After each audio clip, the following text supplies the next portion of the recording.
आपकी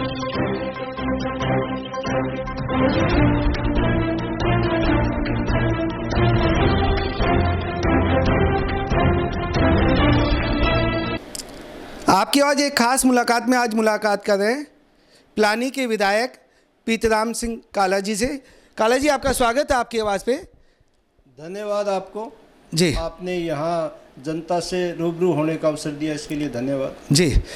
तो आपका एक्सपीरियंस काफ़ी रहा है, आप शिक्षक रहे हैं, एजुकेशन डिपार्टमेंट में आपने काम किया है और फिर आपने एक सेवानिवृत्ति लेके आप कांग्रेस पार्टी ज्वाइन कर ली। किस तरह से आपकी जर्नी रही, आप थोड़ा सा बताइए। सर्वप्रथम आपको मैं धन्यवाद देना चाहूँगा कि आपकी आवाज़ के माध्यम से राजस्थान की जनता को ये बताना भी चाहूँगा, मैं शुरुआत सेकंड ग्रेड से एक शिक्षक के रूप में की थी जी। उसके बाद में हेडमास्टर में सिलेक्शन हुआ, प्रिंसिपल बना, प्रिंसिपल के बाद में ब्लॉक शिक्षा अधिकारी रहा, ब्लॉक के अंदर बीडीओ रहा और ये आंगनबाड़ी के अंदर जो अधिकारी होता है ब्लॉक लेवल पे सीडीपीओ वो रहा।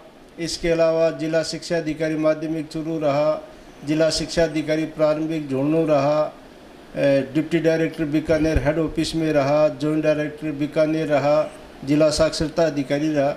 शिक्षा विभाग के अंदर विभिन्न जितने पद होते हैं उन पोस्टों से पदों पे जर्नी करते हुए और संयुक्त निदेशक चूरू से मैंने वीआरएस लिया था, स्वैच्छिक सेवानिवृत्ति लेके राजनीति के अंदर आया था।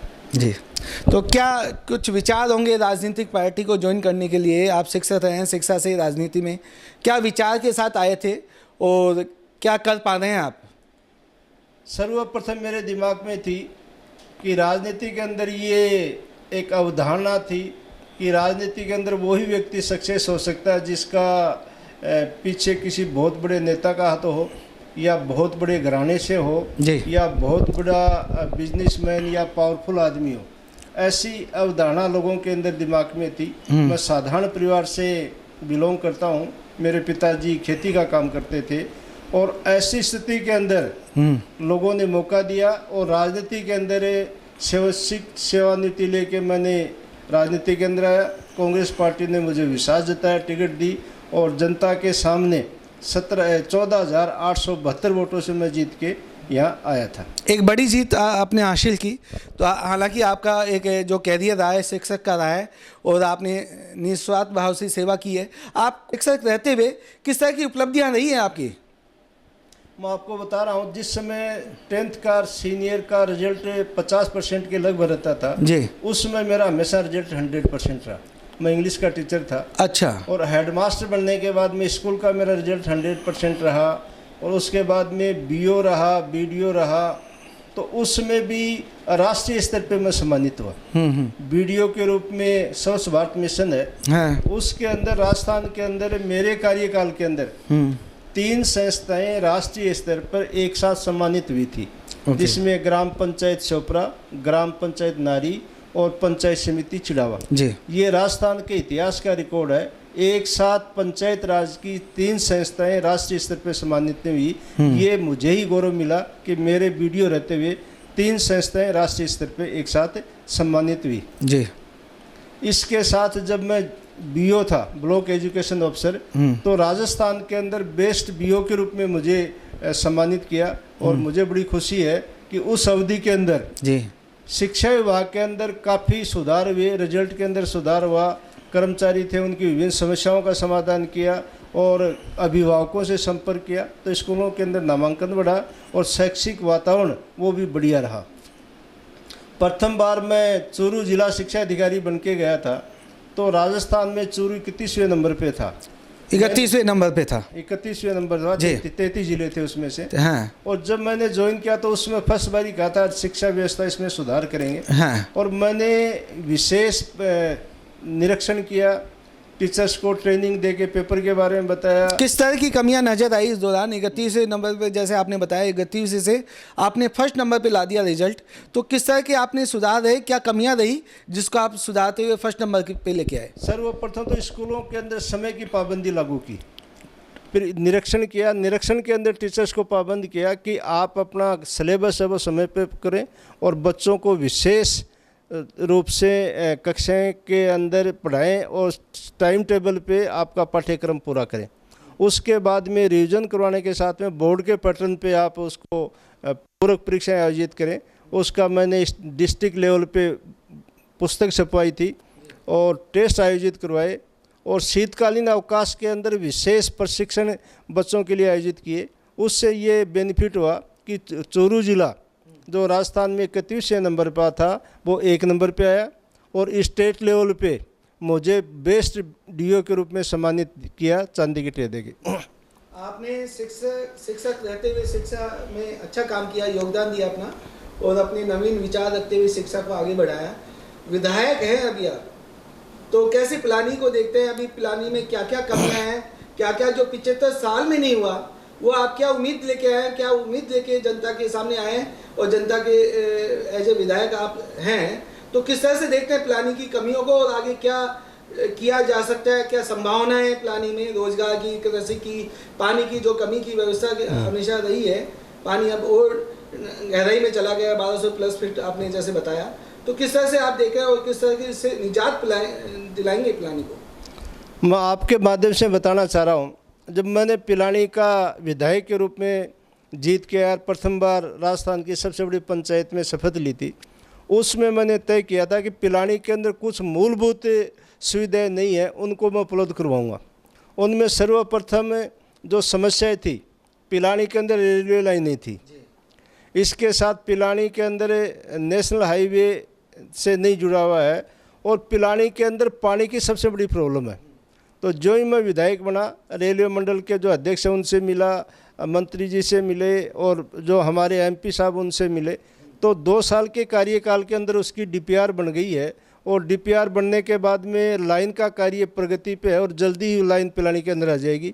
ये पिलानी की जनता के लिए बहुत बड़ी उपलब्धि है, इसलिए मैं मंत्री जी को और सबकी पिलानी की जनता को भी धन्यवाद देना चाहूँगा। तो रेलवे लाइन का काम शुरू हो गया का सर्वे का काम कंप्लीट हो गया, उसका लाइन बिछाने का काम जल्दी ही क्या प्रारंभ हो जाएगा। दूसरा, पिलानी से चिड़ावा नेशनल हाईवे नहीं है, तो इसके लिए भी प्रक्रिया चालू है और जल्दी 16 किलोमीटर के अंदर ये 4 लेन की रोड बनेगी। 48 करोड़ के बजट की बात है, केंद्र से मांग की थी, हमारे एमपी साहब उनसे बात की थी, वो भी जल्दी हो जाएगा। सबसे महत्वपूर्ण समस्या पिलानी की है वो पानी की है। आज पिलानी के अभाव, पानी के अभाव में लोग पिलानी से पलायन को मजबूर हो रहे हैं। तो मैंने प्रथम बजट के अंदर भी ये बात रखी थी, इस बजट के अंदर भी बात रखी है और राज्यपाल के अभिभाषण पे भी मैंने मुद्दा रखा कि आज देश आज़ाद होने के 75 वर्ष बाद में भी मूलभूत आवश्यकताएं रोटी, कपड़ा, मकान है और उससे भी ज़्यादा महत्वपूर्ण पानी है। यदि हाँ, पानी से ही जीवन है, जल बिना आदमी जीवित रह नहीं सकता। तो एक तो कुंभाराम लिफ्ट परियोजना है जो मंडेला से पानी के लिए पिलानी के लिए पानी आएगा, उसके लिए डीपीआर वगैरह तैयार हो गई है, सब कुछ तैयार हो गया है और एएस भी सैंक्शन हो गई और एफएस भी निकल गई, उसके टेंडर बाकी होने, तो वो जल्दी टेंडर लागू जारी हो जाएंगे। उसके बाद में मंडेला से पिलानी के लिए पानी पाइप के द्वारा उपलब्ध हो जाएगा, जिससे पानी का जो लेवल नीचे जा रहा है एक तो वो रुक जाएगा, दूसरा पिलानी के पलायन वाली स्थिति है वो पलायन क्या है कि बंद हो जाएगा। तो ये मेरा प्रमुख कार्य था। ये 3 कार्य थे, पानी का, रेलवे का, इसका नेशनल हाईवे का। तो ये तीनों मेरे कार्यकाल के अंदर पूरे हो जाएंगे तो मुझे बड़ी संतुष्टि होगी। एजुकेशन की बात करें, एक बिट्स पिलानी बड़ा नाम है, पिलानी के साथ जुड़ा हुआ नेशनल लेवल की संस्था बिट्स पिलानी आपके साथ जुड़ी है, इंस्टीट्यूशन खुला हुआ है। तो एजुकेशन में कुछ आप खुद शिक्षक रह चुके हैं, तो एजुकेशन में आपके विधायक रहते हुए कुछ प्लान किए हैं अपने प्लानिंग के लिए? हाँ, गवर्नमेंट स्कूल है, उनको शैक्षणिक स्तर सुधारने के लिए समय समय पर बातचीत होती रहती है और बिट्स जो संस्था है वो अपने यहाँ से कार्य समाप्त करके दूसरी जगह ले जाने के लिए तैयार हो गए थे। तो मैंने उनको विश्वास दिलाया आप यहीं रहो और पिलानी की शान है, पानी की व्यवस्था हम निश्चित रूप से करेंगे। तो मेरी बात पे मान गए और यहीं क्या है कि बिट्स संचालित हो गई। क्या समस्याएं थी उनको जो स्विच करना चाहे, एक जगह से दूसरी जगह जाना चाहते? उनको महीने का लगभग 15-16 लाख रुपए का तो पानी डलवाना पड़ता है, ये बहुत बड़ी प्रॉब्लम है। तो ये कुंभाराम लिफ्ट वाला पानी जब आ जाएगा तो पानी वाली समस्या दूर हो जाएगी और बिट्स के साथ साथ पिलानी की जनता है उसको सबको बड़ी राहत मिलेगी। हाँ, दूसरी मैं आपको बताना चाह रहा हूँ कि शेखावाटी है, उसकी समृद्धि के 3 बहुत बड़े साधन थे।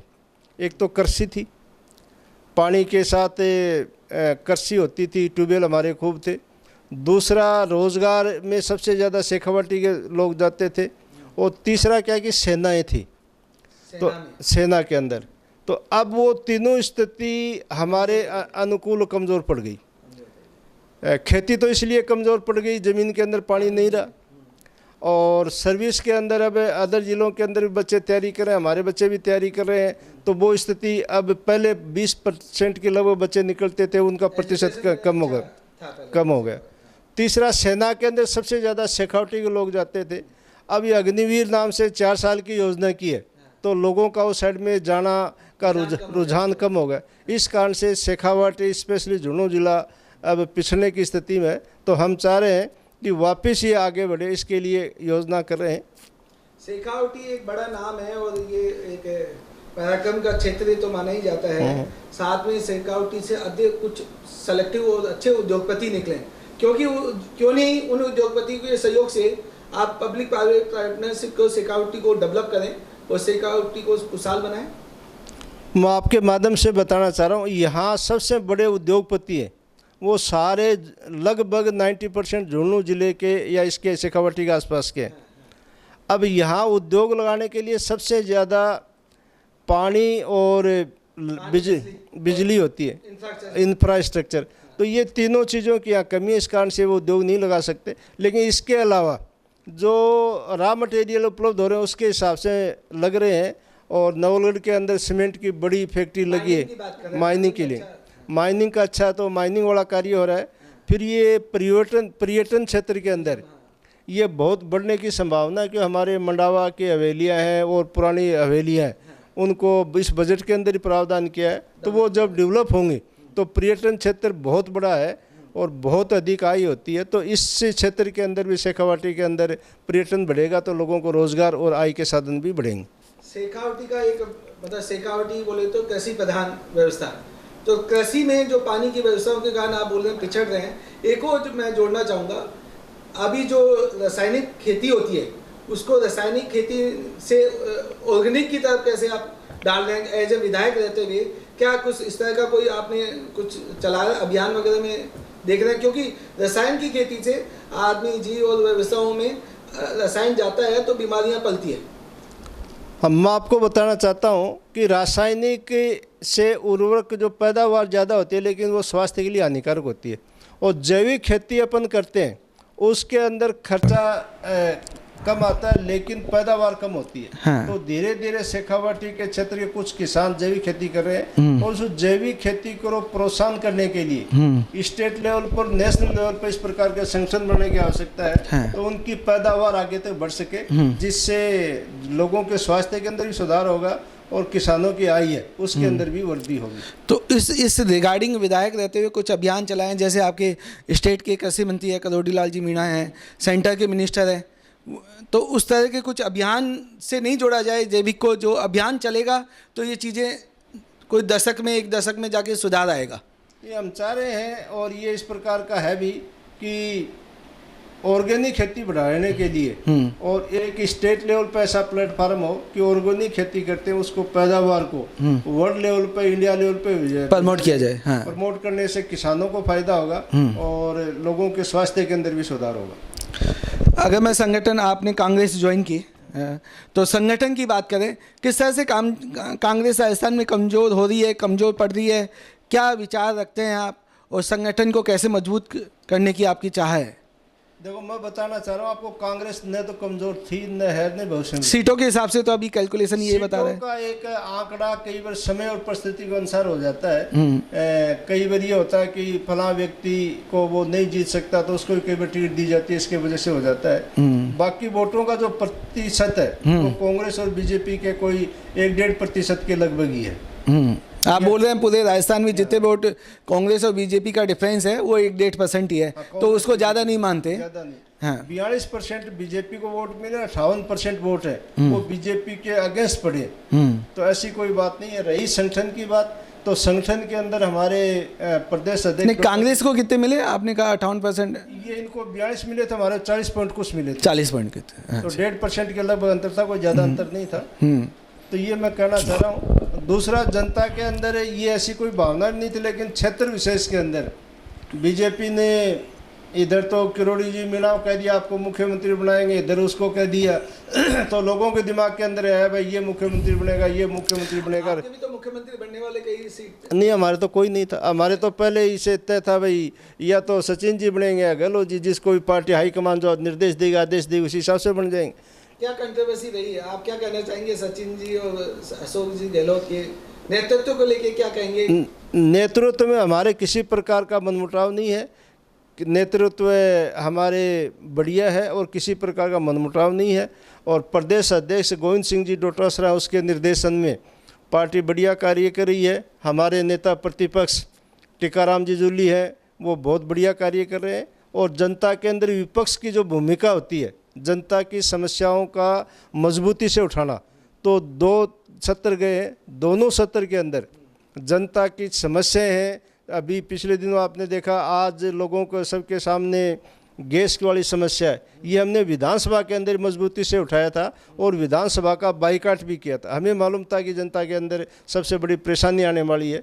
तो जितने भी जनता के मुद्दे होते हैं वो प्रमुखता से और प्राथमिकता से हम उठाते हैं, जिससे राजस्थान की जनता को फायदा हो। किस तरह से देखते हैं आप? अगर मैं बात करूं बीजेपी में कौन कौन से ऐसे अभी 2 साल के कार्यकाल में कुछ क्या कहना चाहेंगे? कौन से मुद्दे आप प्रभावी रूप से उठाना चाहेंगे? मैं आपको बताना चाहता हूं कि 2 साल के कार्यकाल के अंदर भारतीय जनता पार्टी का जो कार्यकाल है, 2 साल के अंदर माननीय मुख्यमंत्री भजन लाल जी हैं, इन्होंने कोई ऐसा कार्य नहीं किया जिसको अपन ये मान सकें ये उनका बढ़िया कार्य था। मैं आप शेखावाटी की बात करता हूँ। इन्होंने यमुना जल वाला प्रथम बजट के अंदर कहा था ये हम इसका ये करवाएंगे, दूसरे बजट के अंदर ये कहा, और इसमें भी 3,000 मैं बताऊँ 3,200 करोड़ की इन्होंने योजना बनाई है। अब तक DPR के लिए इन्होंने बजट अलॉट नहीं किया है। और अभी आप ये करें मतलब MOU कर दिया, तो MOU तो 1994 में हुआ था, जिस समय शेखावाटी के दिग्गज नेता पद्म श्री स्वर्गीय शीशराम जी ओड़ा थे, उनके कारण हुआ था। और उसमें पीने के पानी के साथ साथ किसानों की खेती के लिए भी पानी था। इन्होंने खेती के पानी को गौण कर दिया, केवल पीने के लिए ही कहा। और जो समझौता किया उसमें भी 32,000 करोड़ का इन्होंने समझौता किया, लेकिन 1 रुपया अभी तक जारी नहीं किया है। DPR के लिए बजट ही जारी नहीं किया है। तो 3 साल के अंदर DPR के लिए बजट जारी नहीं किया। और आप ये जानते हो इतनी बड़ी योजना है, DPR बनने में 2 साल लग जाएंगे।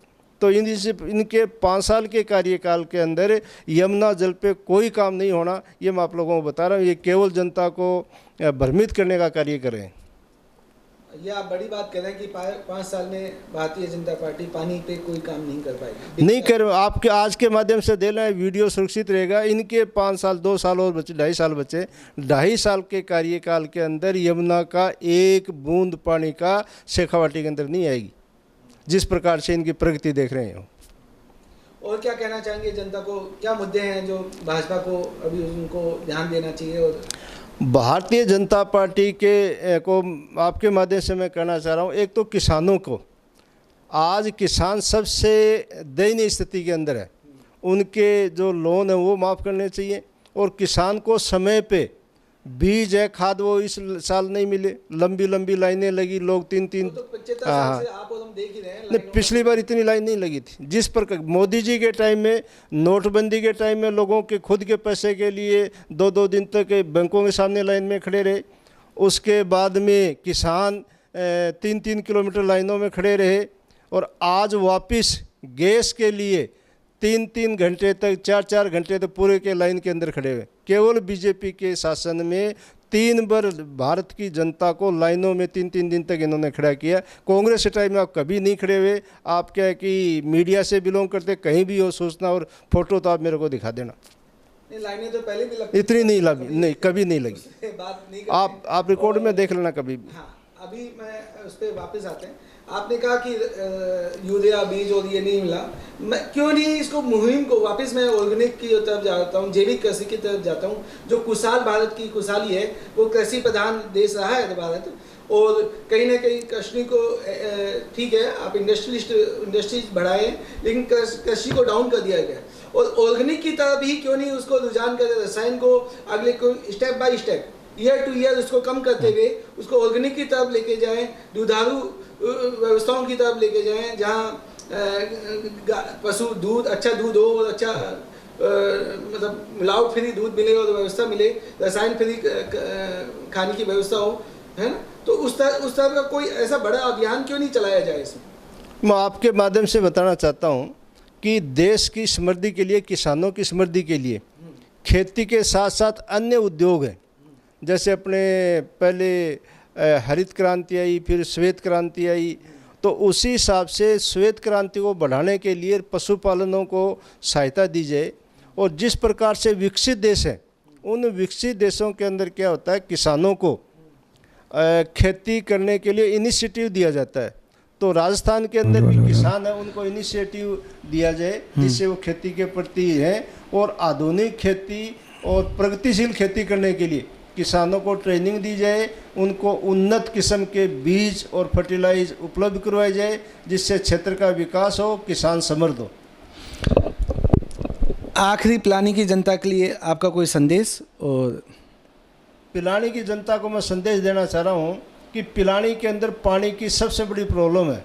तो प्रत्येक व्यक्ति पिलानी का है, उसको वर्षा का पानी है वो संग्रहित करना चाहिए। और सरकार को जो डिग्गी बना रहे हैं, उस डिग्गी और कुंड बनाने के लिए जितने भी किसान आवेदन करते हैं, उन सबको सब्सिडी के माध्यम से पूरी सहायता उपलब्ध करानी चाहिए, जिससे जनता का विकास हो सके और पानी की समस्या से निजात मिल सके। जी काला जी, आपने जो विचार रखे पिलानी की क्षेत्र के विकास की, रेलवे लाइन के बारे में आपने बताया, जो जल की अभी जो व्यवस्था है उसके बारे में बताया, और विकास के बारे में बताया कि किस तरह से पिलानी की जनता को क्षेत्र के विकास में आपका योगदान हो सकता है और दे रहे हैं।